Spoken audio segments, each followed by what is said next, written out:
اور ہمیں دیکھ اور سن رہے ہیں۔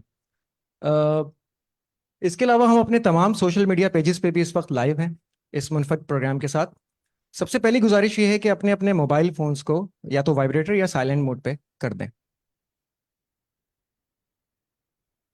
جیسا کہ آپ سب کے علم میں ہے کہ رمضان کی آمد ہے، اور پچھلے کئی سالوں سے فامیو مختلف اسلامی لیکچرز اس سلسلے میں آرگنائز کراتی رہی ہے، جس کا مقصد ہم اپنے ساتھی آڈینس کو رمضان کی بابرکت مہینے کی فضیلت، اس کے فوائد کے حوالے سے اس کے بارے میں بتاتے رہیں۔ مختلف علماء کرام گیسٹ لیکچرز کی صورت میں اور اپنی تعلیمات اور معلومات کے ذریعے ہمیں بہت افادیت والی باتیں بتاتے رہے ہیں، جس کے اوپر ہم عمل پیرا بھی ہوتے رہے ہیں، اور یہ آج کا جو پروگرام ہے یہ اسی سلسلے کی ایک کڑی ہے۔ تو پروگرام کو آگے بڑھاتے ہیں اور پروگرام کا آغاز کلام باری تعالیٰ سے کرتے ہیں۔ بسم اللہ الرحمن الرحیم انا انزلناه فی لیلۃ القدر وما ادراک ما لیلۃ القدر لیلۃ القدر خیر من الف شہر تنزل الملائكة والروح فيها بإذن ربهم من كل أمر سلام هي حتى مطلع الفجر۔ سبحان اللہ۔ ابتدائی کلمات کے لیے میں ملتمس ہوں سید جمشید احمد سے کہ وہ ابتدائی کلمات بھی دیں اور مہمان گرامی کا تعارف بھی کروائیں۔ بسم اللہ الرحمن الرحیم۔ آپ سب لوگوں کا بہت شکریہ مفتی صاحب، بہت ممنون ہیں آپ تشریف لائے ہماری دعوت پہ۔ جو اچھی بات جو مجھے متاثر کرتی ہے وہ یہ کہ ماشاءاللہ مفتی اور عالم ہونے کے ساتھ ساتھ جو ماڈرن کنٹمپریری ایجوکیشن ہے اس پہ بڑی گہری نظر ہے مفتی صاحب کی۔ تو کراچی یونیورسٹی سے انہوں نے بیچلرس اینڈ ماسٹرس لنگوسٹک میں اور پھر ایم فل تھیولوجی میں، اور اب پی ایچ ڈی کا انہوں نے ابھی تھیسس سبمیشن کی ہے وہ اسلامک اسٹڈیز میں۔ تو جو ماڈرن آج کے مسائل ہیں اس پہ بھی بہت گہری نظر ہے۔ میرا تعارف اقبالیات کے حوالے سے مفتی صاحب سے ہوا تھا کہ علامہ اقبال پہ جتنی دسترس ماشاءاللہ ان کو حاصل ہے، تو میں نے ان سے ریکویسٹ کی ہے کہ علامہ اقبال کو ہمارے یہاں بھی جو ہے وہ اس حوالے سے ڈسکشن ہوا جائے، اور کسی طرح سے جو علامہ کا موضوع نوجوان بھی ہیں اور مسلم امہ بھی ہے وہ بھی بات ہم تک پہنچے۔ تو خاص طور سے ویلفیئر کے کام کے اندر فاتح کے نام سے افغانستان میں بھی اور ٹرکی میں بھی بہت بڑا نیٹ ورک ہے جس میں ماشاءاللہ کام کر رہے ہیں، اور وہاں پہ باقاعدہ جو ہے درس و تدریس کا بھی کام ہو رہا ہے ٹرکی کے اندر۔ جو فقہ اکیڈمی ہے اس کی جو ہے ایکسٹینشن ہے وہاں پہ، اور فقہ اکیڈمی کے ڈائریکٹر ہیں مفتی صاحب، اور ہماری دعوت پہ یہاں تشریف لائیں۔ فارمی وہ کیوں کر رہی ہے، کیوں آپ لوگوں کو ہر سال استقبال رمضان پہ یہاں پہ جمع کیا جاتا ہے؟ جو ہمارا ڈریم آف اے ہیلتھیئر سوسائٹی ہے اس کے اندر جو ایک کمپوننٹ ہے وہ ہے اسپریچول ہیلتھ۔ تو آپ نے کل دیکھا فزیکل ہیلتھ پہ ہم نے بات کی تھی، اور ہر دفعہ ہماری انٹلیکچوئل ہیلتھ پہ بات ہوتی ہے۔ ایک جو اسپریچول ہیلتھ ہے جس میں رمضان بہت بڑا کردار ادا کر سکتا ہے، جو اللہ تعالیٰ نے ایک مہینہ ہمیں روحانی طور پہ پاک صاف کرنے کا موقع دیا ہے، تو وہ کیسے حاصل کیا جائے وہ آج ہم مفتی صاحب سے سنیں گے۔ تو میں ملتمس ہوں مفتی اویس پاشا کرنی صاحب سے کہ اس پہ اپنا بیان شروع کریں۔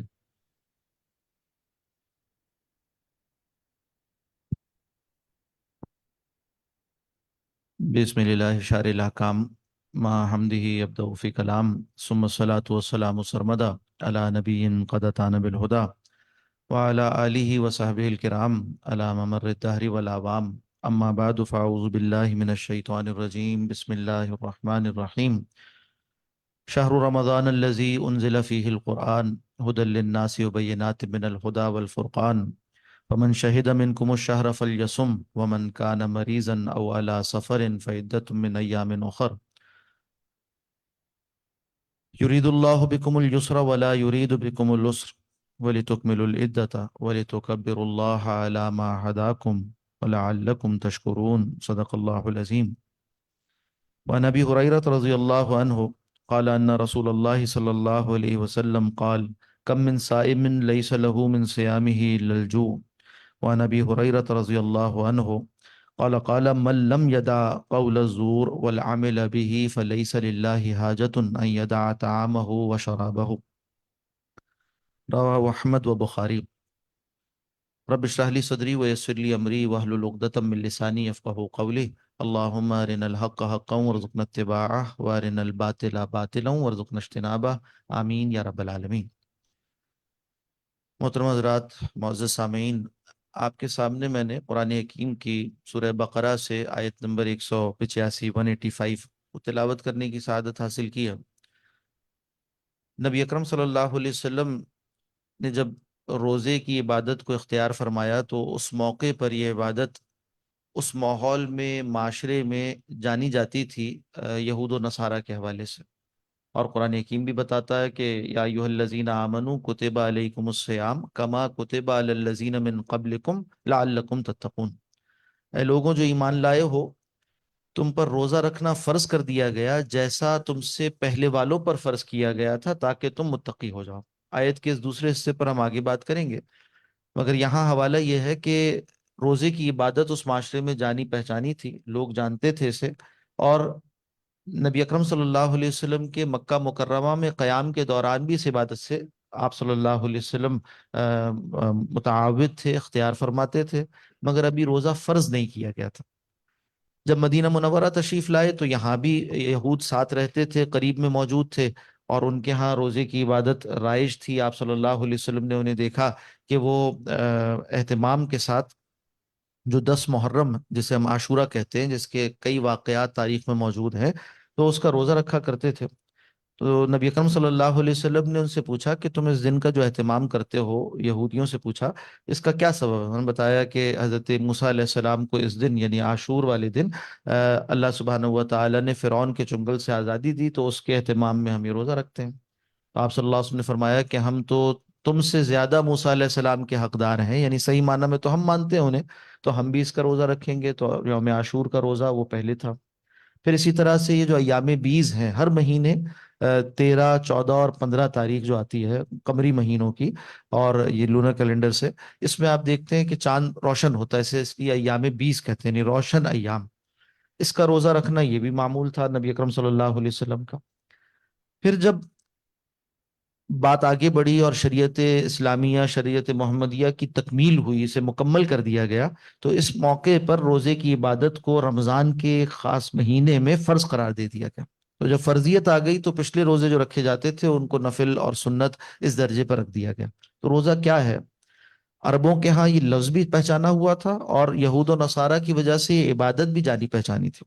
عرب اپنے یعنی پس منظر کے اعتبار سے آپ جانتے ہیں کہ وہاں کا جو قبائلی معاشرہ تھا اس میں جنگوں کا ایک عام رواج تھا، صحرائی زندگی تھی۔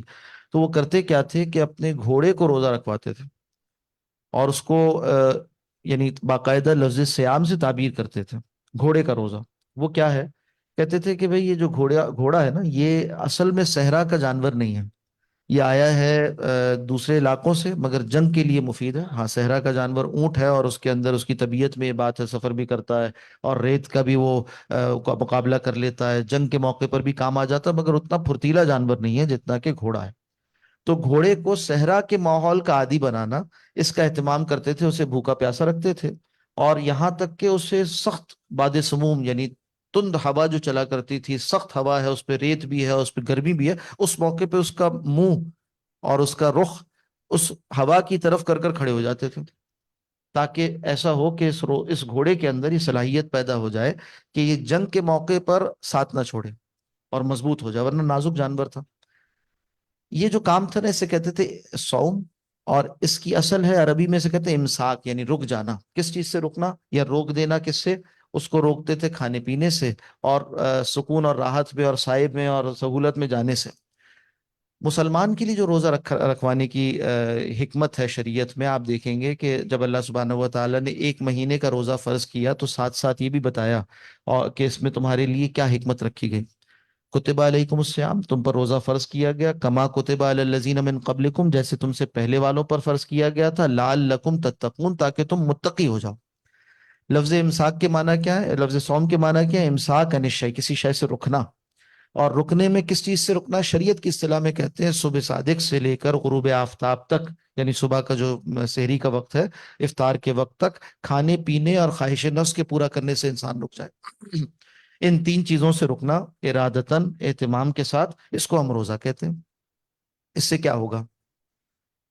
یہ اسی طرح کی ایک مشق ہے جو وہاں کروائی جا رہی تھی اس کام کے لیے کہ اس کی طبیعت میں ایک صلاحیت پیدا ہو جائے کہ جنگ کے موقع پر وہ ڈٹا رہے۔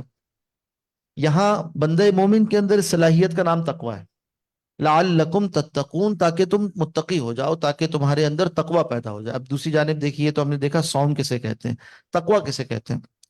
تقوی کے بارے میں بڑی اچھی تعریف حدیث شریف میں واقع ہوئی۔ ایک مرتبہ حضرت ابی بن کعب رضی اللہ تعالیٰ عنہ، جو جلیل القدر صحابی ہیں، ان سے حضرت عمر فاروق رضی اللہ تعالیٰ عنہ اپنے زمانہ خلافت میں یہ سوال کرتے ہیں کہ اے ابی، یہ بتائیے کہ تقوی کسے کہتے ہیں؟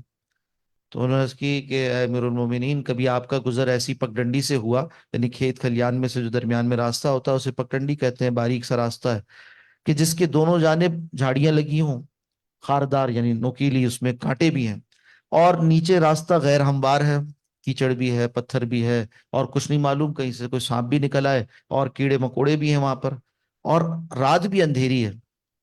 ایسے راستے سے آپ کیسے گزرتے ہیں؟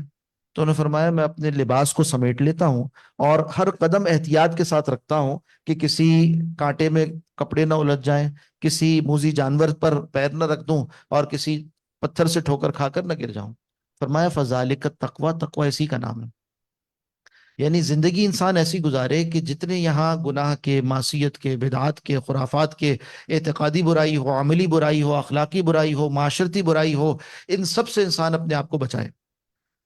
شریعت نے ایک معیار دے دیا کہ یہ کام جائز ہے، یہ ناجائز ہے، تو جائز پر اکتفا کرنا اور ناجائز سے بچنا، یہ تقوی۔ متقی اسی کو کہتے ہیں جو اللہ کے خوف سے، خشیت باری تعالیٰ سے انسان اپنے آپ کو روک لے ناجائز کاموں سے۔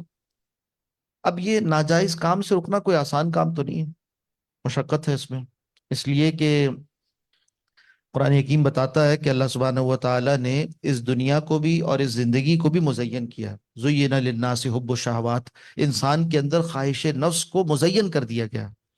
اور اسی طرح اللہ فرماتے ہیں کہ اِنَّا زَيَّنَّا السَّمَاءَ، ہم نے اس آسمان کو مزین کیا، اسی طرح سے اس میں زمین پر جو کچھ ہے اس کو بھی ہم نے مزین کر دیا۔ مزین سے مراد کیا ہے؟ اٹریکٹیو بنا دیا ہے، اس کے اندر ایک کشش ہے۔ یہ نہیں بتایا کہ صرف حلال کو، یہ نہیں فرمایا کہ صرف حلال کو اچھا بنایا، بلکہ حرام میں بھی ایک کشش رکھ دی ہے، ناجائز میں، برائیوں میں بھی ایک لذت عارضی ہی صحیح رکھ دی گئی ہے۔ یہی تو آزمائش ہے، اس لیے کہ زندگی بنائی آزمائش کے لیے گئی ہے۔ خلق الموت والحیات لیبلوکم ایکم احسن عملا، یہ زندگی اور موت کا سلسلہ اللہ نے اس لیے بنایا تاکہ آزمائے تم میں سے اچھا عمل کرنے والا کون ہے۔ تو آزمائش تو تب ہی ہوگی جب دونوں جانب برابر کا مقابلہ ہو، ایک جانب جنت ہے، آخرت ہے، اور وعدہ ہے آخرت کا کہ دنیا میں دوسری طرف جتنا کچھ مزین کیا گیا اس میں جو حلال ہے اس پر اکتفا کرو، اس پر قانے رہو، اس پر رکے رہو، حرام میں ملوث نہ ہو۔ اگر یہ کام کر لیتے ہو دنیا میں تو آخرت میں جنت ملے گی۔ یہ آزمائش ہے، یہ امتحان ہے، اسی کے لیے زندگی بنائی گئی ہے، اور میں اور آپ ہم سب عرصہ امتحان میں ہے، آزمائش میں ہے، ایک امتحانی کمرے میں ہے جب ہم دنیا میں، کسی کو کم کسی کو زیادہ، الگ الگ مہلت دی گئی ہے اور الگ الگ پرچہ دیا گیا ہے۔ کل یعمل علی شاکلتی، ہر کوئی اپنے دیے گئے حالات میں، گیون سرکمسٹانسز، اس میں رہتے ہوئے عمل کر لے۔ اور وَكُلُّهُمْ آتِيهِ يَوْمَ الْقِيَامَةِ فَرْدًا، روز قیامت ہر ایک کو اللہ کے حضور علیحدہ علیحدہ پیش ہونا ہے، وہاں جوابدہی کرنی ہے جو کچھ کیا تھا۔ چھوٹی سے چھوٹی اچھائی وہ بھی سامنے آ جائے گی، چھوٹی سے چھوٹی برائی وہ بھی سامنے آ جائے گی۔ اب اللہ کو اپنی مخلوق سے پیار بھی بہت ہے، امتحان بڑا کڑا ہے، مشکل ہے، سخت ہے، مگر اللہ کو اپنی مخلوق سے بڑا پیار ہے، اور 70 ماؤں سے زیادہ وہ محبت کرتا ہے۔ پھر مسلمان کلمہ گو، وہ تو اللہ کے خاص بندے ہیں، ان کے ساتھ اور زیادہ محبت ہے۔ تو اس امتحان میں ڈالا جائے اور ساتھ اس کی کوئی تربیت نہ ہو، کوئی ٹریننگ نہ ہو، کوئی سہولت نہ ہو، کوئی سکھایا اور پڑھایا نہ جائے، ایسے ہی امتحانی کمرے میں بھیج دیا جائے تو مشکل ہے نا۔ ہم دنیا میں کسی بھی کام کے لیے لوگوں کو تیار کرتے ہیں، مثال کے طور پر کوئی ٹاسک دیا گیا ایک ٹیم کو، تو دیکھا جاتا ہے کہ اس کے اندر اس کی صلاحیت ہے یا نہیں ہے، اور اگر نہیں ہے تو اس کے لیے کوئی آپ ٹریننگ سیشن منعقد کرتے ہیں، کوئی ورکشاپ منعقد کرتے ہیں، اور ایک عرصہ آزمائش رکھا جاتا ہے، ایک عرصہ تربیت رکھا جاتا ہے، اس کے بعد وہ آزمائش اور وہ امتحان منعقد ہوتا ہے۔ آپ دیکھتے ہیں کہ ملک کے دفاع کے لیے فوج کے اندر ایک خاص صلاحیت ہونی چاہیے، تو انہیں پہلے ملٹری اکیڈمی میں ٹریننگ دی جاتی ہے، اور ان کے اندر جفا کشی پیدا کی جاتی ہے، ان کے بہت سی صلاحیتیں پیدا کی جاتی ہیں، اس کے بعد وہ اپنے محاذ پر اور کام پر بھیجے جاتے ہیں۔ یہ قاعدہ ہے، فطری بات ہے۔ اسی طرح سے یہ آزمائش کے حلال پر اکتفا کرنا ہے اور حرام سے، یعنی متقی بننا ہے، یہ آزمائش بڑی آزمائش ہے، اور 30 سال، 40 سال، 80 سال، 100 سال، جتنی زندگی ہے، یہ پوری زندگی آزمائش کا عرصہ ہے۔ اور اللہ کو محبت بہت ہے، تو کیا کیا اللہ نے؟ اللہ سبحانہ و تعالیٰ نے اپنی مخلوق پر شفقت فرماتے ہوئے سال میں سے ایک مہینہ خاص کر دیا اسی تقوی کی تربیت کے لیے۔ کیسے ہوتی ہے تقوی کی تربیت رمضان المبارک میں؟ ہوتی تو ہے اس لیے کہ قرآن حکیم کہہ رہا ہے کہ تم پر روزہ فرض کیا گیا لعلکم تتقون، تاکہ تم متقی ہو جاؤ۔ یہ تو قرآن حکیم کی آیت ہے، تو اس میں ہم کوئی شک نہیں کر سکتے کہ روزے کا اور رمضان کا تقوی سے، اس صلاحیت سے ایک تعلق ضرور ہے۔ اب سمجھنے کی ضرورت ہے کہ تعلق کیا ہے۔ سمجھنے کے لیے انسان کو دیکھیے، انسان جسے کہتے ہیں نا، یہ دو چیزوں کا مرکب ہے۔ اس انسان کی تخلیق ہوئی تو اللہ سبحانہ و تعالیٰ نے اس کی صورت ظاہری کو بنایا، مٹی کا ایک پتلا تیار کیا گیا، فرمایا فَإِذَا سَوَّيْتُهُ، جب میں اس کو اچھا بنا لوں، اس کے ظاہر کو، وَنَفَخْتُ فِيهِ مِن رُوحِي، اور اپنی جناب سے، اپنے پاس سے خاص ایک روح اس میں پھونک دوں، تو پھر کیا ہو؟ فرشتوں سے کہا گیا کہ فَقَعُوا لَهُ سَاجِدِينَ، تم اس کو سجدہ کرنے والے ہو جاؤ، یعنی سجدہ کرو۔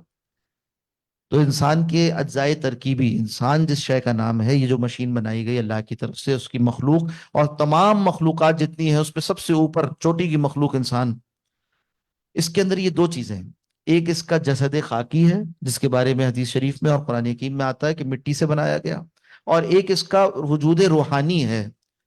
ان دونوں کو جمع کرتے ہیں تو پھر پھر انسان بنتا ہے۔ حیوانات میں، انسان میں یہ فرق ہے، انسان کے اندر ایک روحانی وجود ہے، ایک جسمانی وجود ہے۔ اچھا، اب جب دو چیزوں کا مجموعہ ہوا تو ان دونوں کی اپنی خاصیتیں اور خصوصیات بھی ہیں۔ یہ جو جسم ہے نا، اس کے اندر یہ صلاحیت ہے، یا کہیے کہ اس کے اندر یہ خواہش ہے کہ یہ خواہشات کے پیچھے چلتا ہے۔ اس کو زبان کا چٹخارا چاہیے، اسے جو ہے وہ سننے میں جو چیز اچھی لگے وہ چاہیے، اسی طرح پہننے میں جو چیز لگے، برتنے میں، یعنی یہ چاہتا ہے کہ جو اس کو پسند آئے وہ یہ لے لے، برت لے، کنزیوم کر لے، استعمال کر لے۔ مگر جتنی کچھ چیزیں رکھی گئی ہیں سب حلال نہیں ہیں۔ امتحان یہی ہے، ایک دائرہ ہے، یہ حلال ہے، اس سے باہر حرام ہے۔ تو اب یہ جو آزمائش ہے کہ جسم چاہتا ہے اپنی تسکین، جسم چاہتا ہے اپنے بطن و فرج کے تقاضے پورا کرنا، جسم چاہتا ہے ہر لذت کو اختیار کر لینا، یہیں سے وہ حرام میں پڑتا ہے پھر۔ تو اب اس کو پابند کیا جائے کہ یہ لذتوں میں وہاں تک رہے جہاں تک حلال ہے، آگے نہ بڑھے، یہ کیسے ممکن ہوگا؟ تو اللہ سبحانہ و تعالیٰ نے اس جسم کے ساتھ روح کو بھی رکھا، جس کا تعلق اپنے آپ سے، آسمانوں سے اور آخرت سے، اور کہیے کہ آسمانی تعلیمات سے جوڑ لیا۔ اس روح کو یہ صلاحیت دی ہے کہ وہ اس جسم پر حکومت کرے، اور ان دونوں کے مابین مقابلہ ہو گیا۔ اب ہوتا کیا ہے کہ ان میں سے جو فریق زیادہ طاقتور ہوگا وہ غلبہ پا جاتا ہے۔ مثال کے طور پر ایک گھوڑا ہے اور ایک گھڑ سوار ہے، اس پر سواری کرنے والا ہے۔ اگر گھڑ سوار طاقتور ہے تو اس گھوڑے پر وہ سوار ہو کر اسے اپنے لیے ایک اثاثہ بنائے گا اور ایک راحلہ یعنی اپنی سواری بنا کر اپنی منزل تک پہنچ جائے گا۔ اور اگر گھوڑا مضبوط ہے اور گھڑ سوار جو ہے وہ ٹرینڈ نہیں ہے تو کیا ہوگا؟ وہ گھوڑا اسے لے جا کر کسی کھائی میں گرائے گا، اور کبھی اس کو جو ہے وہ کہیں چوٹ لگے گی اور کبھی منزل تک نہیں پہنچ سکے گا۔ اسی طرح سے ہماری روح اور ہمارے جسم کا تعلق ہے۔ اگر ہماری روح مضبوط ہے تو وہ اس جسم کو استعمال کرے گی خیر کے کاموں کے لیے، نیکی کے کاموں کے لیے، اور اسے منزل مقصود تک یعنی صراط مستقیم پر چلائے گی اسے، اور منزل مقصود جنت، اس سے کم پر نہیں سیٹل کرنا، یعنی اس سے کم پر بات مکمل نہیں ہوتی، جنت تک پہنچنا کامیابی یہ ہے۔ ضمنی بات ہے مگر بہت اہم ہے کہ آپ کا گول طے ہونا چاہیے نا، متعین ہونا چاہیے کہاں تک جاننا ہے۔ قرآن حکیم بتاتا ہے کہ فمن زحزح عن النار، جو آگ سے بچا لیا گیا، وادخل الجنہ، جنت داخل کر دیا گیا، فقط فاز، وہ ہے کامیاب۔ کامیابی کا اس سے نیچے کوئی معیار نہیں ہے۔ دنیا میں باقی سب کچھ آزمایا، کسی کو دے کر آزمایا، کسی سے لے کر آزمایا، ہر شے، صحت ہو، دولت ہو، علم ہو، شہرت ہو، صلاحیتیں ہوں، اولاد ہو، زندگی ہو، جو کچھ بھی ہے نا، یہ سب آزمائش کا سامان ہے۔ کسی کو دے کر آزمایا گیا، کسی سے لے کر آزمایا گیا۔ دے کر آزمایا گیا تو شکر کرنا ہے، لے کر آزمایا گیا تو صبر کرنا ہے۔ یہ ہے صحیح جواب اس امتحانی پرچے کا۔ اب اس کام کے لیے صراط مستقیم راستہ ہے، اس پر سفر کرنا ہے۔ جسم سواری ہے، اور جسم پر روح وہ سوار ہے جو اس کو گورن کرے گا، اس پر اپنی حکومت قائم کرے گا، تو یہ صحیح منزل تک یعنی جنت تک پہنچا سکے گا اسے۔ پورا سال اور روزانہ ہمارا معمول کیا ہے؟ ہم ناشتہ کرتے ہیں، دوپہر کا کھانا کھاتے ہیں، رات کا کھانا کھاتے ہیں، اور اپنے جسم کا خیال رکھتے ہیں۔ کوئی چوٹ تو نہ لگ گئی تو اس کا علاج کیا، بیمار ہو گیا اس کا علاج کریں، جسم کو طاقتور توانا بنائیں، اور صحت بحال رکھنے کے لیے ہم ایکسرسائز بھی کرتے ہیں، دوڑتے بھی ہیں، اور سب کچھ کرتے ہیں۔ اس کی آسائش کے لیے صبح سے شام اور شام سے صبح کر دیتے ہیں، سب کچھ کرتے ہیں۔ یہ روح نظر نہیں آتی، اس لیے یہ نگلیکٹ ہو جاتی ہے، اس پر توجہ نہیں رہتی، اور انسان سمجھتا ہے کہ میں بھی جیسے اور حیوان ہیں، جسم کا جسمانی وجود رکھتے ہیں، حیوانی وجود رکھتے ہیں، اور کہیے ایک خاکی وجود رکھتے ہیں، ایسی میرا بھی بس یہی وجود ہے۔ حالانکہ ایسا نہیں ہے، انسان حیوانوں سے مختلف ہے نا۔ اس کی اصل تسکین، اس کی اصل راحت، اس کا اصل اطمینان قلبی وہ روحانی ہے، نہ کہ جسمانی۔ یہی وجہ ہے، آپ دیکھیں گے کہ دنیا کا سب کچھ دستیاب ہے، اس کے باوجود لوگ خودکشی کر لیتے ہیں۔ کیوں؟ اس لیے کہ اصل تسکین جسم کی تسکین نہیں ہے۔ قرآن حکیم بتاتا ہے الا بذکر اللہ تطمئن القلوب، اللہ کے ذکر سے دلوں کو اطمینان ملا کرتا ہے، حقیقی اطمینان۔ تو اس روح کو اتنا طاقتور کرنا ہے کہ جسم پر یہ اپنی حکومت چلا سکے۔ روح کو طاقتور کیسے کرنا ہے؟ جیسے جسم کو غذا دے کر جسم کو طاقتور کیا تھا، ایسے ہی روح کو غذا پہنچائیں گے تو روح طاقتور ہو جائے گی۔ اور روح کے طاقتور کرنے کے لیے جو غذا ہے وہ بھی وہیں سے آئی ہے جہاں سے روح آئی ہے۔ روح بھی ایک علوی چیز ہے نا، اللہ سبحانہ و تعالیٰ نے اس کی نسبت اپنی جانب کی۔ روح کا تعلق نعوذ باللہ اللہ کی ذات سے نہیں ہے۔ بعض لوگ یہ خیال کرتے ہیں کہ نعوذ باللہ اللہ کے وجود سے کوئی حصہ انسان کے وجود میں آ گیا، بات صحیح نہیں ہے، شرکیہ بات ہے۔ مطلب یہ ہے، اللہ فرما رہے میری طرف سے ہے یہ روح، یعنی ایک خاص تکریم اس کو دی گئی ہے، ایک خاص وجود ہے جس کو تم سمجھ نہیں سکتے ابھی اس دنیا میں رہتے ہوئے۔ چنانچہ قرآن حکیم میں سوال کیا گیا نا کہ یسألونک عن الروح، آپ سے روح کے بارے میں سوال کرتے ہیں، قل الروح من امر ربی، کہہ دیجئے کہ روح تمہارے رب کے حکم میں سے ہے، میرے رب کے حکم میں سے امر رب ہے۔ اور وما اوتیتم من العلم الا قلیلا، اور تم علم میں سے بہت تھوڑا دیے گئے، یعنی دنیا میں اس کی کامل معرفت ہو نہیں سکتی۔ بہرحال ایک خاص شے ہے روح۔ اس کی غذا کیا ہے؟ یہ دل میں رہتی ہے، اس کا مسکن دل ہے، اور اس کی غذا وہ ہے جو آسمانوں سے قرآن حکیم کی صورت میں نازل کی گئی۔ رسول اللہ صلی اللہ علیہ وسلم کے قلب مبارک پر قرآن حکیم نازل ہوا نا، تو فرمایا کہ علی قلبک، اے محمد صلی اللہ علیہ وسلم، آپ کے دل مبارک پر ہم نے یہ قرآن نازل کیا ہے۔ کب نازل کیا ہے؟ وہ آیت جو میں نے سب سے پہلے آپ کے سامنے پڑھی، سورہ بقرہ کی آیت نمبر 185، فرمایا کہ شہر رمضان الذی انزل فیہ القرآن، رمضان وہ مہینہ ہے جس میں قرآن نازل کیا گیا۔ قاعدہ یہ ہے کہ کسی بھی عقل مند آدمی کا کوئی کام کسی حکمت سے خالی نہیں ہوتا۔ کوئی عقل مند آدمی کچھ کام کرے نا، آپ کہیں گے ہاں اس کے پیچھے کوئی سینس ہے، کوئی لاجک ہے، کوئی ریشنل ہے۔ اللہ سبحانہ و تعالیٰ وہ تو سب سے بڑا حکیم ہے، حکمتوں بھری ذات ہے۔ ہر حکمت والے کو حکمت، عقل مندی، دانائی دینے والا وہ ہے۔ تو 12 مہینوں میں سے رمضان کا انتخاب کیا قرآن نازل کرنے کے لیے، کوئی سبب ہے، حکمت سے خالی نہیں۔ رمضان المبارک میں قرآن عظیم جیسی نعمت نازل کی جا رہی، اور عظیم الشان انداز میں بتایا بھی جا رہا۔ دو کام جوڑ کر ایک ساتھ بیان کیے گئے، رمضان کا تعارف کروایا گیا، یہ وہ مہینہ ہے جس میں قرآن نازل کیا گیا، اور قرآن حکیم کیا ہے؟ ہدی للناس، نوع انسانی کے لیے ہدایت ہے، وبینات من الہدی والفرقان، اور ہدایت کے روشن دلائل پر مشتمل ہے، اور فرقان حق و باطل میں فرق کر دینے والی چیز ہے۔ ایک حصہ، ایک بڑا حصہ اس مہینے کا وہ ڈیفائن کر دیا گیا، ایک بڑا کام اس مہینے کا اس کی طرف اشارہ کر دیا گیا قرآن حکیم۔ اس پر آگے بات مزید کرتے ہیں انشاءاللہ۔ اب دوسرے حصے کا ذکر آتا ہے اسی آیت میں، فرمایا کہ فمن شہد منکم الشہر، تم میں سے جو کوئی اس مہینے کو پالے، پانے سے مراد کیا ہے کہ آپ اس میں موجود ہیں بغیر کسی عذر کے، بیمار نہیں ہیں اس لیے کہ بیمار کو روزہ چھوڑنے کی رخصت ہے، آپ اس میں مسافر نہیں ہیں، سفر بھی عذر ہے، سفر کی حالت میں بھی روزہ چھوڑنے کی اجازت ہے، تو آپ مسافر بھی نہیں، نہ مسافر شرعی ہیں نہ بیمار ہیں، آپ صحت کے ساتھ ہیں اور مقیم ہیں۔ تو فرمایا جو اس طرح سے ہو، فمن شہد منکم الشہر فلیصم، اسے چاہیے اس کے روزے رکھے۔ حکم ہے اللہ کا، روزہ فرض کر دیا گیا۔ ایک حدیث شریف میں آتا ہے کہ جو باوجود وسعت یعنی طاقت کے روزہ نہیں رکھتا، تو پھر اگر وہ پوری زندگی بھی روزے رکھتا رہے تو فرض روزے کی تلافی نہیں ہوگی۔ ہاں ایک تو ہے نا قضا، وہ تو کرنی ہے اسے کہ جس سے روزے چھوٹ جائیں عذر کی وجہ سے یا کسی سبب سے، تو وہ کیا کرے بعد میں دیگر ایام میں اسے پورا کر لے۔ روزہ تو رکھنا ہے، بہرحال تعداد تو پوری کرنی ہے، مگر وہ جو فرض روزے کی حیثیت تھی نا، وہ بحال نہیں ہو سکتی کہ کتنی بھی قضا کرتا رہے پوری زندگی رکھتا رہے، تو بہت اہم ہے روزے کی عبادت۔ ہر وہ شخص جو صحت سے ہے مسلمان، عاقل بالغ مسلمان، اس کے لیے جو آزار شریعت میں جن کی وجہ سے روزہ چھوڑنے کو جائز رکھا گیا، ان کو چھوڑ کر روزہ فرض ہے، وہ رکھنا لازم ہے۔ آج ہمارے معاشرے میں بدقسمتی سے اس میں بھی کوتاہیاں ہو رہی ہیں۔ تو یہ روزہ جو فرض کیا گیا، اس کا تذکرہ اس کے بعد اسی آیت میں اس کے ساتھ جوڑ کر کیا گیا۔ رمضان کا ذکر اور رمضان کی فضیلت کا ذکر کیا ہے کہ قرآن نازل کیا گیا، فرمائے یہ مہینہ جب آ جائے تو کیا کرو، اس میں اہتمام کے ساتھ تم روزے رکھا کرو۔ اور روزہ رکھنے سے کیا ہوگا، دوسری آیت میں فرما دیا لعلکم تتقون، تاکہ تمہارے اندر تقوی پیدا ہو جائے۔ اب کیا ہوتا ہے، ایک حدیث شریف میں ان دونوں باتوں کو جوڑ کر بیان کیا گیا ایک ساتھ، جیسے آیت میں بھی دونوں باتیں ساتھ آئیں یعنی قرآن اور رمضان کا روزہ، اسی طرح سے حدیث شریف میں آتا ہے کہ روز قیامت اللہ کے حضور روزہ بھی سفارش کرے گا اور قرآن حکیم بھی سفارش کرے گا۔ مصدق حاکم کی روایت ہے، روزہ کہے گا کہ اے رب مداتہ الطعام والشہوات بالنہار، اے میرے رب میں نے اس بندے کو، آپ کے اس بندے کو دن کے اوقات میں کھانے پینے سے اور خواہش نفس کے پورا کرنے سے روکے رکھا، فشفینی فی، میری سفارش اس کے حق میں قبول فرما لیجیے۔ قرآن آئے گا کہے گا کہ مناتہ النوم باللیل فشفینی فی، اے اللہ میں نے اس کو رات کے اوقات میں سونے سے روکے رکھا، تو میری سفارش اس کے حق میں قبول فرما لیجیے۔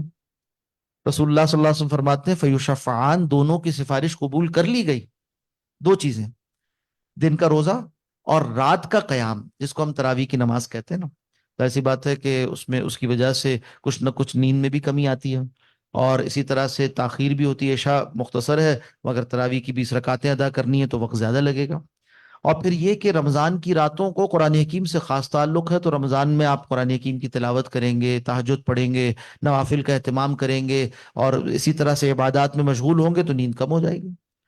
تو یہ دو کام جب ایک ساتھ ہوتے ہیں تو وہ جو مقصد حیات تھا یعنی متقی ہو جانا، وہ پورا کیسے ہوتا ہے کہ جسم کو جو اس طرح کی کہیے کہ نا منہ زور ہو چکا تھا نا جسم، 12 مہینے اور 11 مہینے اس نے جو ہے وہ خوب عیاشیاں کی اور مزے اڑائے، اب جو ہے وہ اس بات پر عادی ہو چکا ہے کہ جو وہ چاہے وہ کرے۔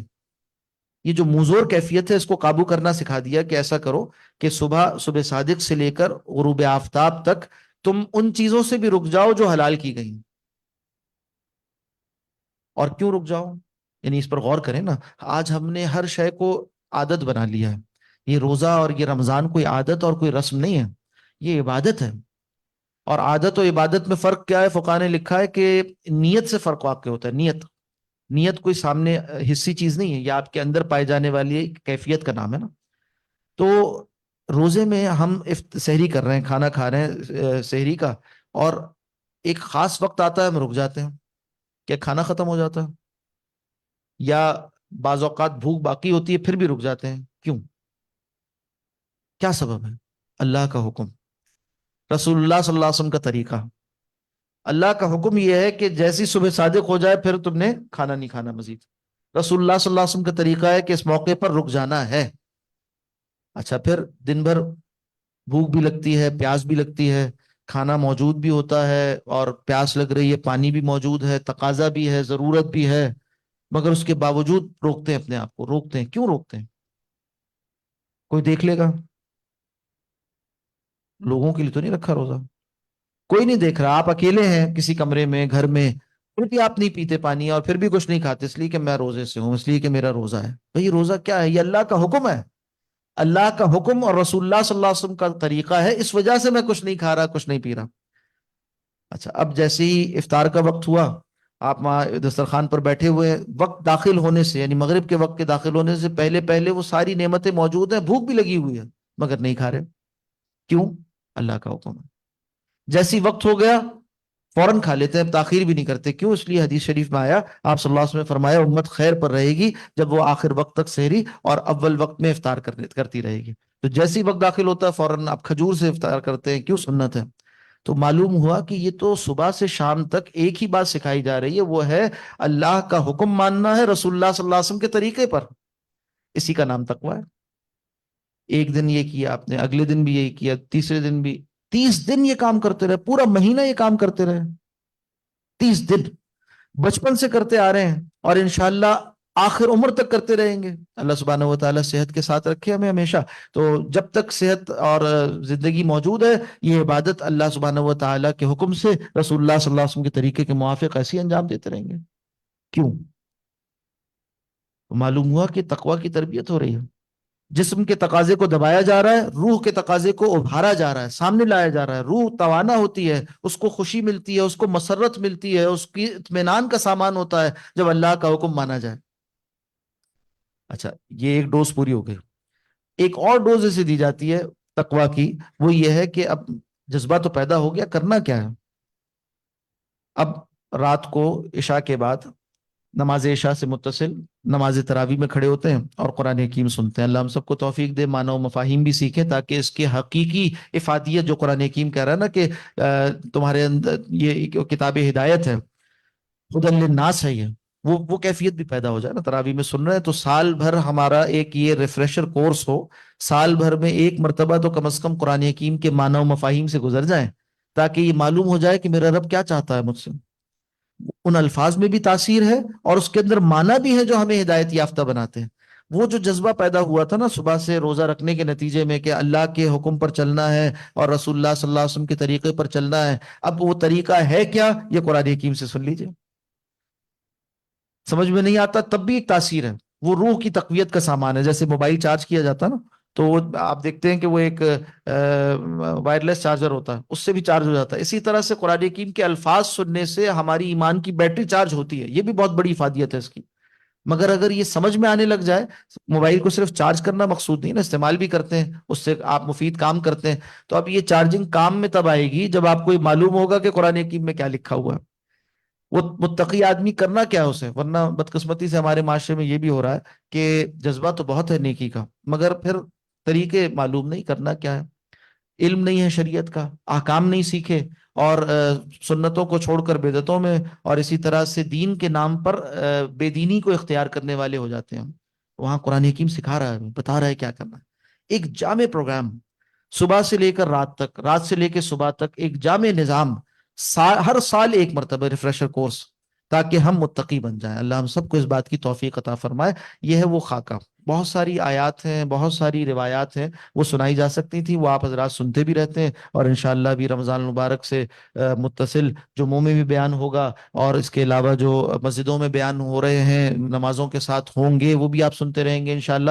تو میں نے کوشش کی ہے کہ اس مختصر وقت میں آپ کے سامنے اس کی حکمت اور اس کے اندر پائے جانے والا فلسفہ وہ رکھ دیا جائے، تاکہ اس نقطہ نظر سے، یعنی ہم جس چیز کو اپنی زندگی میں ایک عادت کے طور پر برتتے ہیں، اب ایک عبادت کے طور پر اسے دیکھیں، اور ہمارا جو الٹیمیٹ گول ہے، جس کام کے لیے ہم دنیا میں بھیجے گئے تاکہ آخرت کا سامان کر لیں، اس کے لیے کتنا مفید ہے روزہ، کتنا اہم ہے رمضان، یہ ہمارے سامنے آ جائے۔ جب اہمیت سامنے آ جائے گی تو ہر عقل مند آدمی جس چیز کی اہمیت کو سمجھ لیتا ہے، اس کے لیے پھر وہ محنت بھی کرتا ہے، کوشش بھی کرتا ہے، اور اس کے لیے وقت بھی نکالتا ہے، اس کے لیے سامان بھی پورا کرتا ہے۔ تو اللہ ہم سب کو توفیق عطا فرمائے اس بات کی کہ ہم اس رمضان المبارک کو قیمتی بنا لیں، روزے کو واقعی روزہ بنائیں۔ حدیث شریف میں آتا ہے کہ کم من صائمن لیس لہ من صیامہ الا الجوع، کتنے روزہ دار ایسے ہیں ان کو اپنے روزے سے سوائے بھوک کے کچھ نہیں ملتا۔ اللہ بچائے ہمیں ایسے لوگوں سے، ایسا ہو جانے سے بچائے۔ اور فرمایا کہ من لم یدع قول الزور والعمل به فلیس للہ حاجۃ ان یدع طعامہ وشرابہ، جو شخص روزہ رکھ کر جھوٹ بولنا نہ چھوڑے اور جھوٹ پر عمل کرنا نہ چھوڑے تو اللہ کو اس کے بھوکے پیاسے رہنے کی کوئی حاجت نہیں۔ تو یہ کوئی عادت، کوئی رسم، کوئی مسلمان معاشرے میں جناب سب روزہ رکھ رہے ہیں تو ہم بھی روزہ رکھیں گے، اور بس اپنے کھانے پینے کے اوقات تبدیل کر لیں کہ ناشتے کی جگہ سحری کر لیں اور دوپہر کے کھانے کی جگہ افطار کر لیں اور پھر تراویح کے بعد پھر ایک کھانا ہو اور وہ رات کا کھانا ہو جائے. یہ رمضان تھوڑی ہے. یا رمضان چند لذیذ کھانوں کے دسترخوان بچھانے کا نام نہیں ہے. رمضان المبارک عید کی شاپنگ کا نام نہیں ہے. رمضان اس طرح کی چیزوں کا نام نہیں. یہ رمضان المبارک تو تقوی کا سامان ہے. یہ تو قرآن حکیم کا مہینہ ہے. یہ تو آخرت کی کامیابی کے لیے جو زاد راہ، جو صلاحیت، جو تقوی ایک کیفیت ہمارے اندر ہونی چاہیے، اس کو پیدا کرنے کا ذریعہ ہے. اللہ ہم سب کو اس کی توفیق عطا فرمائے. بتایا گیا تھا کہ سوال و جواب کے لیے وقت رکھنا ہے، تو میں بات کو یہاں پر روکتا ہوں انشاءاللہ، اور آپ حضرات کے لیے موقع ہوگا، جو سوالات ہیں وہ آپ کر سکتے ہیں انشاءاللہ.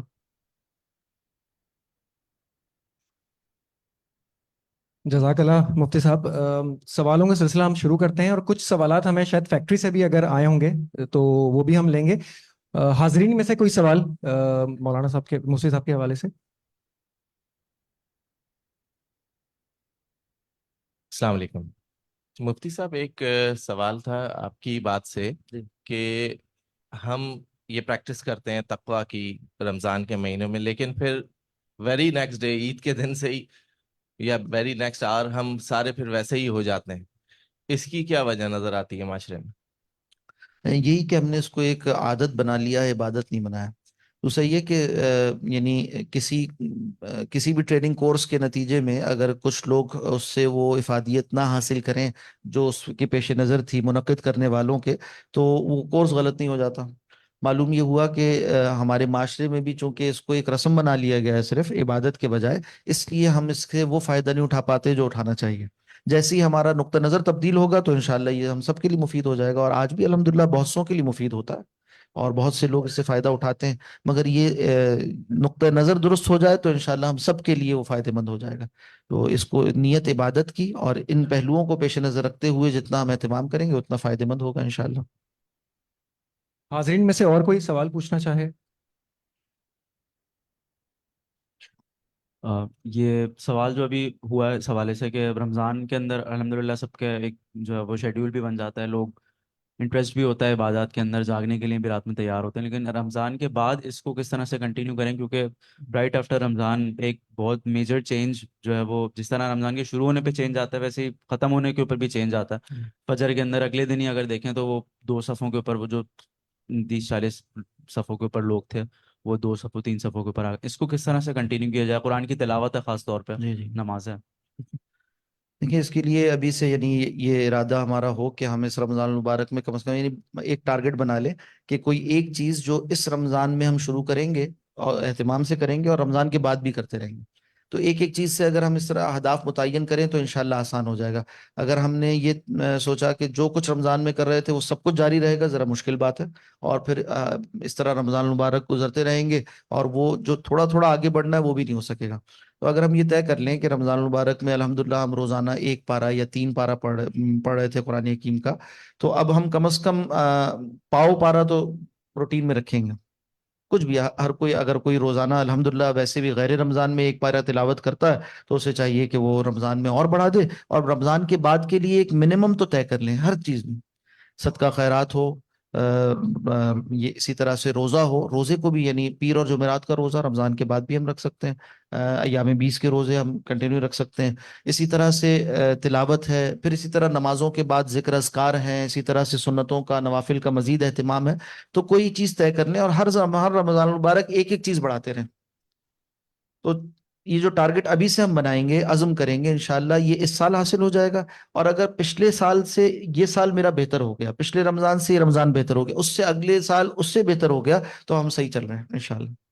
تو چھوٹے چھوٹے اہداف بنا لیں، انشاءاللہ فائدہ ہوگا. وہ مفتی میں سوال یہ تھا کہ رمضان میں چونکہ ایک ماحول ہوتا ہے اور الحمدللہ شیطان بھی بند ہوتا ہے، اس کے باوجود بھی ہم شاید بہت ساری کوتاہیاں کر رہے ہوتے ہیں. تو عام دنوں میں تو ہم شیطان پہ بلیم ڈال دیتے ہیں، تو رمضان میں کیا معاملات ہوتے ہیں کہ شیطان بھی نہیں ہوتا پھر بھی ہم وہ کر رہے ہوتے ہیں کام؟ یہ 2 چیزیں نا، ایک تو شیطان ہے اور ایک ہمارا نفس ہے. یہ دونوں چیزیں مل کر وہ برائی کا پورا جو نیٹ ورک ہے نا وہ مکمل ہوتا ہے. تو اس کا جو کہیے کہ ہیڈ کوارٹر ہے وہ تو بند ہو جاتا ہے، مگر جو اس کا ایجنٹ، لوکل ایجنٹ ہمارے اندر موجود ہے، ہمارا نفس، وہ اس کے جو 11 مہینے کی تربیت لیے ہوئے ہوتا ہے نا، وہ اپنا کام دکھاتا رہتا ہے. تو یہ تو حقیقت ہے، حدیث شریف میں آتا ہے کہ جیسے ہی رمضان کا مہینہ آتا ہے سفیدت الشیاطین، شیطانوں کو جکڑ دیا جاتا ہے، اور غلقت ابواب النار، جہنم کے دروازے بند کر دیے جاتے ہیں، وفتحت ابواب الجنہ، جنت کے دروازے کھول دیے جاتے ہیں. ایک آواز لگانے والا آواز لگاتا ہے کہ اے خیر کے چاہنے والے آگے بڑھو، اے شر کے چاہنے والے پیچھے ہٹو. تو ماحول اللہ تعالیٰ بنا دیتے ہیں. تو یہ ایک فطری بات ہے کہ رمضان میں ماحول زیادہ ہوگا، زیادہ توجہ ہوگی ہماری نیکیوں کی جانب. مگر یہ بھی ممکن ہے، اور عین ممکن ہے، نظر بھی آتا ہے کہ بعض برائیاں وہ رمضان میں بھی ہمارے اندر سے نہیں نکلتی اور ہم اس کو کر رہے ہوتے ہیں، تو وہ ہمارے نفس کی وجہ سے ہیں. اس کو روکنا چاہیے. جس طرح سے ہمارے ایک بزرگ استاد وہ فرمایا کرتے تھے کہ دیکھو نیکیاں ہم ارادہ کرتے ہیں نا، یہ نیکی کرنا ہے، یہ نیکی کرنا ہے، اور فضیلت کے جو بھی مواقع آتے ہیں سال بھر میں، اس میں وہ کہتے تھے بھی سب سے پہلا کام کیا کرو گے؟ کوئی کہتا ہے میں یہ نیکی کروں گا، کہتے تھے نہیں، سب سے پہلا کام یہ کرنا ہے کہ گناہ چھوڑنا ہے. سب سے پہلا کام یہ بہت اہم ہے. سب سے پہلا عزم یہ ہونا چاہیے کہ رمضان میں ہم نے گناہ چھوڑنا ہے. وہ کہتے تھے ایک کام کرو، وہ یہ کہ گناہ نہ کرو، بس اور کچھ نہ کرو، بس ایک کام کرو، وہ یہ کہ گناہ نہ کرو. تو ہم یہ طے کر لیں کہ بھئی سب سے پہلا ہدف تو یہ ہے کہ گناہ چھوڑنے ہیں. اور گناہ یعنی کیا کیا گناہ ہے، اس کو سیکھنا بھی ہے. رمضان سیکھنے کا بھی موقع ہے، اور پھر ان کو چھوڑنا بھی ہے، ان گناہوں کو. اور ساتھ ساتھ یعنی یہ رمضان، اس میں بھی یہ تدریج.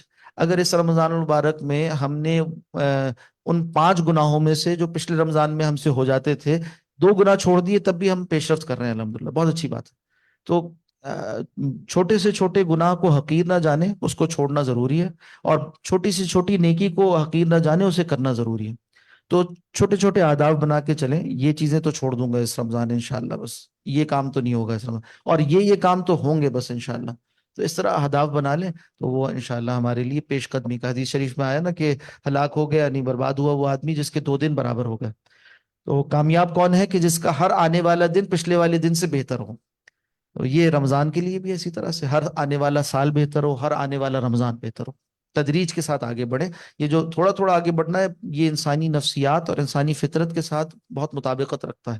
نبی اکرم صلی اللہ علیہ وسلم کا انداز تربیت یہ تھا کہ تھوڑا تھوڑا آگے بڑھاتے تھے، اور جو آگے زیادہ بڑھ سکتا ہے، ہر ایک کی صلاحیت الگ ہوتی ہے، وہ آگے بڑھے، راستے کھلے ہوئے ہیں. جی السلام علیکم. قضا روزوں کے حوالے سے آپ سے ایک بات پوچھنی تھی کہ جیسے فار ایگزامپل جب ہمارے پاس زیادہ علم نہیں ہوتا، اور جب ہم ینگ زیادہ ہوتے ہیں تو ظاہر سی بات ہے دور جہالت اس ٹائم چل رہا ہوتا ہے، تو اگر اس ٹائم ہمارے روزے قضا ہوئے ہیں بغیر کسی شرعی عذر کے بھی، اور شرعی عذر کے بھی جو روزے ہوتے ہیں، جی مگر ابھی ہمیں اگر اس کا کاؤنٹ یاد نہ ہو کہ ہمارے کتنے روزے قضا ہوئے ہیں، تو اس کا کیا طریقہ کار ہے اس کو ادا کرنے کا؟ جی عرض کرتا ہوں. بالکل یہ شعور ہونا اور یہ احساس ہونا بہت اچھا ہے ماشاءاللہ. اس پر اللہ کا شکر ادا کرنا چاہیے کہ اللہ نے ہمیں زندگی میں ہی، چاہے نمازیں ہوں، چاہے روزے ہوں، چاہے زکوٰۃ ہو، چاہے حج ہو، جو فرائض بڑے بڑے ہیں ان کے بارے میں، دیگر فرائض بھی، ان کے بارے میں اللہ نے شعور دے دیا کہ جو پچھلی کوتاہی ہے اس کی تلافی کرنی ہے. شریعت نے ہر شے کی تلافی کا ایک طریقہ رکھا ہے. ہر گناہ کے لیے توبہ ہے سب سے پہلے، کہ جو غلطی ہوئی اس پر ہم اللہ سے توبہ کریں گے. اور اللہ فرماتا ہے کہ وَمَن يَغْفِرُ الذُّنُوبَ إِلَّا اللَّهُ، اللہ کے علاوہ ہے کون جو گناہ بخشتا ہے؟ تو اللہ ہی بخشتے ہیں گناہ، اور بندوں ہی کے گناہ بخشتے ہیں. تو یہ ہمیں یقین ہونا چاہیے کہ جو غلطی ہو گئی نادانی میں یا جانتے بوجھتے ہوئے، اور اب اس پر پشیمانی ہے، تو ہم اللہ سے توبہ کر رہے ہیں، اللہ نے معاف کر دیا انشاءاللہ. باقی تلافی کی دوسری صورت، یعنی یہ ایک ہے اس پر گناہ کا ہٹنا، ایک ہے اس کی جو بھی تلافی کی صورت شریعت نے رکھی ہے وہ پوری کرنی ہے. وہ یہ ہے کہ تعداد پوری کی جائے. یعنی دیکھا جائے گا کہ کتنے روزے چھوٹے تھے، یاد ہیں تو جتنے متعین ہیں ان کو عام دنوں میں، یعنی رمضان المبارک کے علاوہ ایک ایک کر قضا کرتے چلے جائیں گے، یعنی روزے رکھتے چلے جائیں گے. اور نیت یوں کریں گے کہ جو پہلا روزہ مجھ پر قضا ہے وہ میں آج رکھتا ہوں، پھر اس کے بعد اگلے دن اسی طرح، اس کے بعد جو پہلا قضا ہے وہ، پھر اس کے بعد جو پہلا ہے وہ، اس طرح کرتے ہوئے تعداد معلوم ہے تو پوری ہو گئی. یہ آسان ہے. اگر تعداد معلوم نہیں ہے اور یہ اشتباہ ہے کہ اتنے ہیں یا اتنے ہیں، تو فقہاء نے لکھا کہ گمان غالب متعین کرے. گمان غالب کا مطلب کیا ہے کہ یہ دیکھے کہ بھئی مثال کے طور پر کوئی سوچتا ہے کہ میں جب ہے نا 15 سال کا تھا تب تک، جب میں بالغ ہوا اس سے 15 سال تک تو میں نے روزے رکھے، یا میں نے 16 سال تک روزے رکھے تھے، پھر اس کے بعد میں اتنا نہیں کر سکا، اور 16 17 18 یہ 3 سال تھے جس میں میرے روزے رہتے ہیں. اور اچھا کچھ تو رکھ ہی لیتا تھا. مثال کے طور پہ کتنے رکھتا تھا رمضان میں نے آدھا رمضان تو رکھتا تھا. تو چلو سیف سائڈ اس نے یہ طے کر لیا کہ آدھا تو میں رکھتا ہی تھا، یا آدھا سے زیادہ ہی رکھتا تھا. تو میں ایسا کرتا ہوں کہ اب ان 3 سالوں کے 15 15 دن گن لیتا ہوں. تو اب اس طرح اس نے متعین کر لیے کہ بھئی 15 3 سالوں کے میرے ذمے ہیں. ایک دفعہ یہ کام کر کر اپنے جتنے روزے قضا ہیں وہ گمان غالب یعنی آپ اس کو ہائر سائٹ پر متعین کر کر لکھ لیں. لکھ کر پھر اس کو ایک ایک کر کے مکمل کر لیں. جیسے ہی وہ مکمل ہو گیا اب مطمئن رہیں انشاءاللہ، اس لیے کہ شریعت میں بھول چوک معاف کی اللہ سبحانہ و تعالیٰ نے. جو ہماری یعنی قوت سے اور طاقت سے باہر ہے وہ اللہ نے معاف کیا. یاد کرنا بالکل یقینی طور پر ممکن نہیں ہے، تو جو گمان غالب ہے اس پر فیصلہ کریں گے انشاءاللہ. السلام علیکم مفتی صاحب، میرا سوال یہ تھا کہ جیسے کہ آج کل سفری سہولیات بہت زیادہ میسر ہیں. مثال کے طور پہ اگر مجھے اسلام آباد جانا ہے تو میں 2 گھنٹے میں اسلام آباد پہنچ جاتا ہوں. تو اس حوالے سے جو میرا روزہ جو عذر ہے تو کیا وہ عذر کی کیٹیگری میں آتا ہے؟ جی عرض کرتا ہوں. حضرت عمر رضی اللہ تعالیٰ عنہ کے زمانے میں ایک تابعی انہوں نے سوال کیا نبی اکرم صلی اللہ حضرت عمر سے کہ نبی قرآن حکیم میں تو ذکر آیا ہے نماز کا قصر کا حالت جنگ میں، تو آج تو حالت جنگ نہیں ہے، اب بھی ہم قصر کرتے ہیں. تو حضرت عمر رضی اللہ تعالیٰ نے فرمایا کہ مجھے بھی یہی اشکال پیدا ہوا تھا، اور میں نے نبی اکرم صلی اللہ علیہ وسلم سے پوچھا تھا. آپ صلی اللہ علیہ وسلم نے فرمایا کہ اللہ سبحانہ و تعالیٰ کو یہ بات بھی اتنی ہی پسند ہے کہ اس کے دین کی رخصتوں پر عمل کیا جائے جتنا کہ اسے یہ پسند ہے کہ اس کے دین کی عظیمتوں پر عمل کیا جائے. تو چونکہ یہ متعین ہو گیا، اب یہ نہیں دیکھا جائے گا کہ سفر میں کتنی مشقت ہے کتنی نہیں ہے. جیسے ہی آپ نے 48 میل یعنی 72 کلومیٹر دور کا سفر کیا اور جہاں آپ گئے ہیں وہاں آپ کا 15 دن سے کم قیام کا ارادہ ہے تو آپ مسافر شرعی ہیں. نماز بھی قصر کریں گے اور روزہ چھوڑنے کا اختیار ہے. ان دو چیزوں میں یعنی نماز اور روزے میں ایک فرق یہ ہے کہ اگر کوئی چاہے یعنی کہ میں دوران سفر یا عارضی جائے قیام وہاں پر نماز مکمل پڑھ لوں تو نماز نہیں ہوگی، یعنی اس کو قصر واجب ہے، مگر روزہ اختیاری ہے. اگر کوئی سمجھتا ہے کہ بھئی میں رکھ سکتا ہوں تو رکھ لے، حرج نہیں ہے، مگر پسندیدہ نہیں. یعنی اثناء سفر آپ ٹریول کر رہے ہیں، ٹریولنگ کے دوران سفر روزہ رکھنا پسندیدہ نہیں ہے. حدیث شریف میں آیا کہ حالت سفر میں روزہ رکھنا کوئی نیکی نہیں. اور ایک حدیث میں آیا کہ اللہ کو یہ جو رخصتیں ہیں نا یہ اللہ کا ہدیہ ہے، اللہ کی طرف سے تحفہ ہے، تو میں چاہیے کہ اللہ کے تحفے کو قبول کرو. ہاں البتہ کوئی شخص کسی جگہ مقیم ہے اور وہ سمجھتا ہے کہ ہے تو مقیم ان معنی میں کہ عارضی جائے قیام ہے، 15 دن سے کم قیام ہے، اور سمجھتا ہے کہ میں روزے بھی رکھ سکتا ہوں تو رکھ لے. مثال کے طور پر کوئی رمضان میں حرمین شریفین کا سفر کر رہا ہے یا کوئی اور دینی سفر کر رہا ہے تو وہ تو گیا ہی عبادت کے لیے، تو وہاں جا کر وہ روزے نہیں چھوڑے گا، وہ اپنی جگہ روزے رکھے گا، اس لیے کہ وہ تو آیا ہی عبادت کے لیے. تو روزے میں اختیار ہے، جبکہ نماز قصر میں اختیار نہیں ہے، وہاں تعین ہے، متعین کر دیا گیا. جی وعلیکم السلام. آپ سے سوال یہ ہے کہ تراویح کے حوالے سے کہ اگر تراویح کی 20 رکعتوں میں سے کچھ رکعتیں رہ جائیں تو ان کو کیا جماعت کے بعد ادا کرنا ضروری ہے؟ دیکھیے نماز تراویح نا سنت موقدہ علی الکفایہ ہے. اس کا مطلب یہ ہے کہ اگر کوئی بلا عذر چھوڑے گا، بغیر کسی عذر کے چھوڑے گا تو گناہگار ہوگا، مستقل چھوڑے گا بلا عذر چھوڑے گا. ہاں کسی عذر سے چھوڑے گا تو گناہگار نہیں ہے، یعنی فرض نہیں ہے، مگر سادی نفلوں کی طرح یا سنت غیر موقدہ کی طرح نہیں ہے. جیسے مغرب کی 2 سنتیں ہوتی ہیں نا، سنت موقدہ ہے، اسی طرح سے نماز تراویح سنت موقدہ علی الکفایہ کا مطلب یہ ہے کہ یہ تو لازم ہے کہ ایک بستی میں اس کا اہتمام ہو، جو مسجد ہے نا جامع مسجد وہاں پر اس کا اہتمام ہو. اگر پوری بستی والے اہتمام نہیں کریں گے باجماعت نماز تراویح 20 رکعت نماز عشاء سے متصل، تو پوری بستی گناہگار ہے. فرد کا معاملہ یہ ہے کہ اگر عذر پر مشتمل ہے، عذر ہے اس کا، کوئی مثال کے طور پر بیمار ہے یا یہ کوئی سفر آ گیا ایسی کوئی چیز ہے، چھوڑ دے گا تو گناہگار نہیں ہے. مگر حالت اقامت میں ہے، کوئی عذر نہیں ہے تو پھر چھوڑنا نہیں چاہیے، پھر چھوڑے گا تو گناہگار ہے.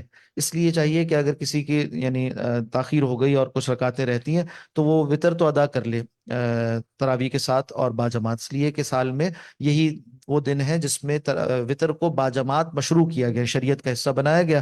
یہ درست نہیں ہے. بعض لوگ کہتے ہیں میری رکعتیں تراویح کی کچھ رہتی ہیں تو میں وطر بعد میں پڑھ لوں گا، یا یہ کہ وطر تہجد کے ساتھ پڑھوں گا. درست نہیں ہے.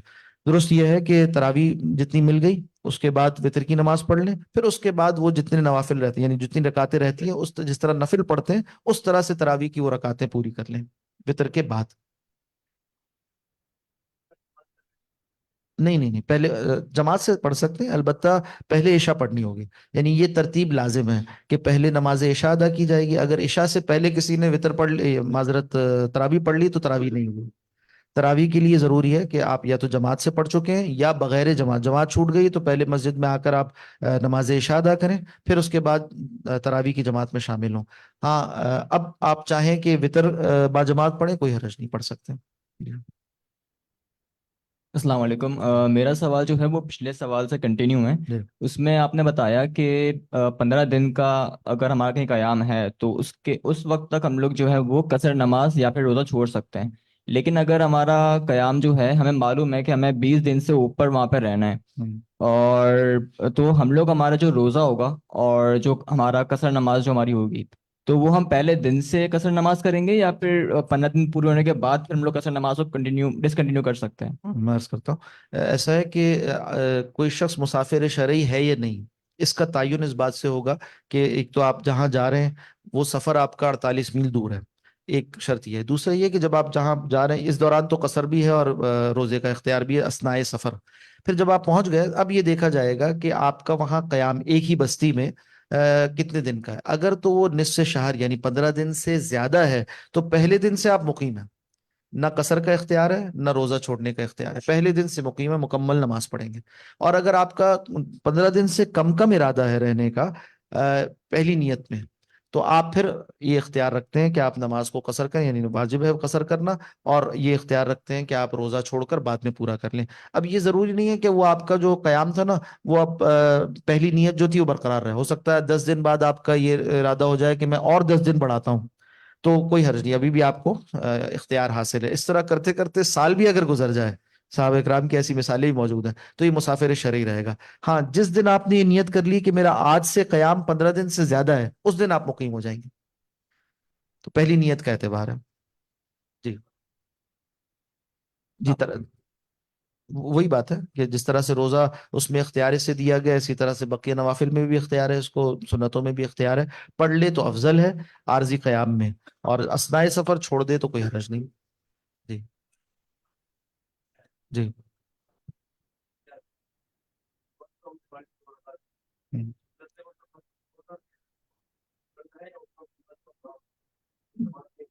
جی جی اس میں بھی دو درجات ہیں، ایک ہے آپ کا دوران سفر، یعنی آپ کراچی سے نکلے اور لاہور جا رہے ہیں، تو یہ جو آپ ٹریول کر رہے ہیں نا جس دوران، اس دوران تو سنتیں چھوڑنا افضل ہے، سنتیں چھوڑ دینا افضل ہے، البتہ فجر کی سنتیں اور عشاء کے وتر یہ باقی رہیں گے، یہ قصر میں بھی نہیں چھوڑے جاتے۔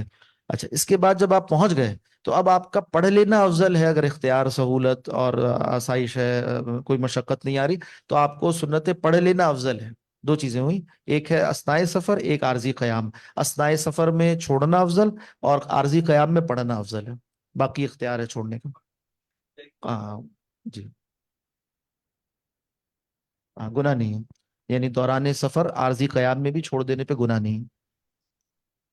اچھا، ویسے تھوڑی سی وقت کی ہمارے پاس قلت ہے، تو ایک سوال میں چاہ رہا تھا کہ یہاں سے فیکٹری سے آیا ہے مفتی صاحب، تھوڑا سا ٹیکنیکل سوال ہے، فیکٹری سے آیا ہے، میں کوشش کرتا ہوں اس کو اردو میں ٹرانسلیٹ کرنے کی۔ فیکٹری سے ٹیکنیکل ہے۔ کیا طریقہ، کیا تقوی کو میجر کرنے کا کوئی ٹول اویلیبل ہے؟ کس طرح آئیڈیا لگایا جائے گا کہ ہمارے تقوی کا لیول بڑھ رہا ہے یا ریز ہو رہا ہے؟ جی، حدیث شریف میں آیا تقوی ہا ہونا، نبی اکرم صلی اللہ علیہ وسلم نے اپنے دل مبارک کی طرف اشارہ کیا، فرمایا تقوی ہا ہونا، تقوی ہا ہونا، تقوی ہا ہونا، تقوی یہاں ہوتا ہے۔ حقیقت یہی ہے کہ تقوی تو دل کی ایک کیفیت کا نام ہے، اور کون کتنا اللہ سے ڈرتا ہے اور کتنی نیک ارادے رکھتا ہے، کتنا اس کے اندر اخلاص ہے، اللہ ہی جانتے، کوئی اور نہیں جان سکتا، اور نہ اس کا کوئی اور معیار ہمارے پاس ہوگا حقیقت کو جان لینے کا۔ ہاں البتہ یہ ضرور ہے کہ ہر وہ شے جو اپنی حقیقت رکھتی ہے اس کا کچھ ظاہر بھی ہوتا ہے، جیسے ہم نے دیکھا نا روح ہے تو روح کا ظاہر جسم ہے، تو حقیقت کے ہونے نہ ہونے سے ظاہر کے احکام تبدیل نہیں ہوتے۔ ہم یہ کہیں گے کہ بھئی انسان کی روح کو متقی اچھا ہونا چاہیے، اور انسان کے جسم کے لیے شریعت نے احکامات دیے وہ پورے ہونے چاہیے۔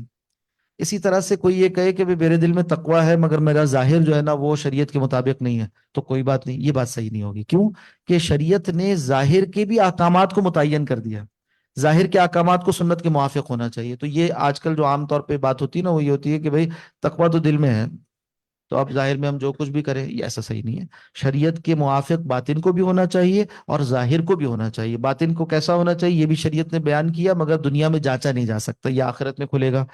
ظاہر کو کیسا ہونا چاہیے اس کو بھی شریعت نے بیان کیا، اور یہ دنیا میں ظاہر بھی ہوتا ہے، تو اس کو دنیا کے معیارات یعنی دنیا میں ظاہر کو کیسا ہونا چاہیے شریعت نے اس کا جو معیار متعین کیا اس کے موافق ہونا چاہیے۔ البتہ ہم ظاہر کو باطن کی مکمل تصویر نہیں کہہ سکتے، یہ ہمارے پاس اختیار نہیں، وہ اللہ جانتا۔